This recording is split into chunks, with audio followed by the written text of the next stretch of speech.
Start. अक्सर हम बचपन से एक वाक्य सुनते आए हैं, विपरीत परिस्थितियों से डरो नहीं, उनसे लड़ो। यह वाक्य सुनने में बहुत प्रेरणादायक लगता है और कई बार लोगों को कठिन समय में हिम्मत भी देता है। अगर गहराई से देखा जाए तो हर परिस्थिति से लड़ना हमेशा सही तरीका नहीं होता। कई बार परिस्थितियों से लड़ने की जगह उन्हें समझना अधिक आवश्यक होता है, क्योंकि जब हम केवल लड़ने की मानसिकता के साथ किसी समस्या का सामना करते हैं तो हमारा ध्यान समस्या के मूल कारण को समझने के बजाय सिर्फ उससे किसी तरह बाहर निकलने पर केंद्रित हो जाता है।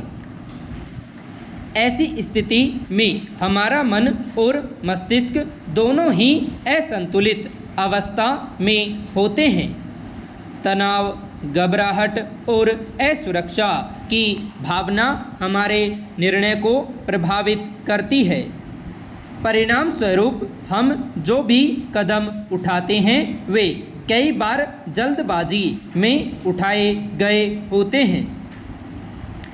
ऐसे प्रयास न केवल समस्या का समाधान नहीं करते बल्कि कई बार हमें और अधिक उलझन में डाल देते हैं। इसलिए यह जरूरी है कि हम विपरीत परिस्थितियों को केवल संघर्ष का मैदान न मानें, बल्कि उन्हें समझने और सीखने का अवसर भी समझें। पैरा। विपरीत परिस्थितियां हर व्यक्ति के जीवन में आती हैं, लेकिन उनका स्वरूप और प्रभाव हर व्यक्ति के लिए अलग होता है।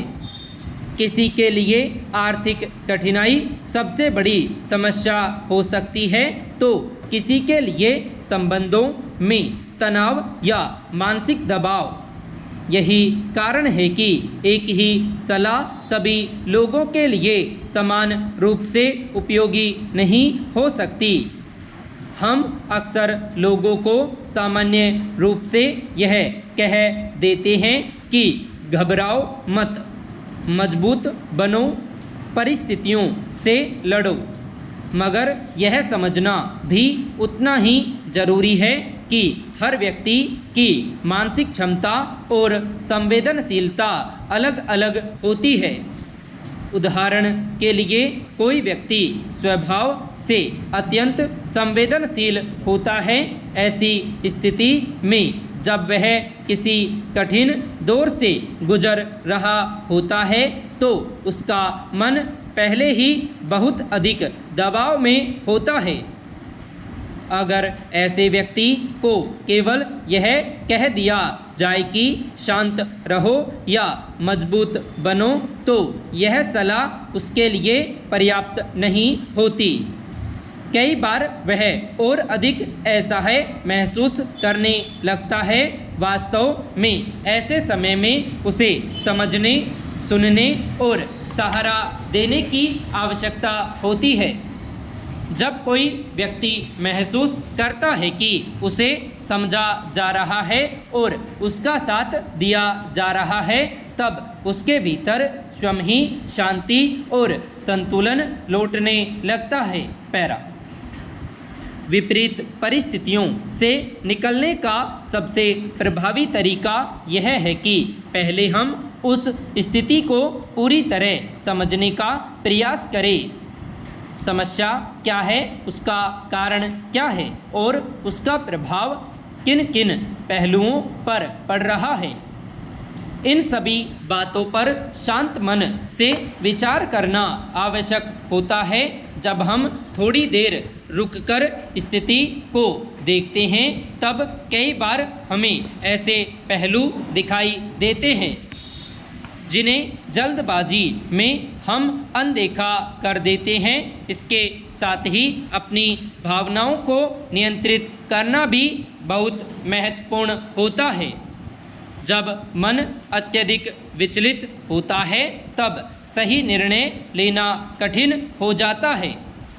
इसलिए सबसे पहले स्वयं को थोड़ा समय देना चाहिए ताकि मन शांत हो सके।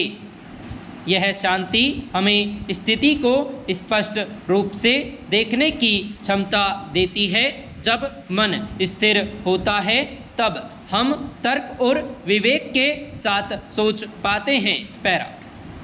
इसके बाद समाधान की दिशा में छोटे छोटे और सोच समझकर कदम उठाना अधिक उपयोगी होता है। यह आवश्यक नहीं कि हर समस्या का समाधान तुरंत मिल जाए। कई बार समाधान धीरे धीरे सामने आता है, लेकिन हम अगर धैर्य और समझदारी के साथ आगे बढ़ते हैं तो रास्ते स्वयं बनने लगते हैं। छोटे कदम हमें न केवल समस्या से बाहर निकालने में मदद करते हैं बल्कि आत्मविश्वास भी बढ़ाते हैं। इसके विपरीत अगर हम केवल संघर्ष की भावना से प्रेरित होकर जल्दबाजी में निर्णय लेते हैं तो कई बार वे निर्णय तर्कहीन साबित होते हैं। ऐसे निर्णय क्षणिक राहत तो दे सकते हैं, लेकिन दीर्घकालिक रूप से वे नई समस्याएं पैदा कर सकते हैं। इसलिए आवश्यक है कि हम किसी भी कठिन परिस्थिति में प्रतिक्रिया देने से पहले थोड़ी देर ठहरें और सोचें।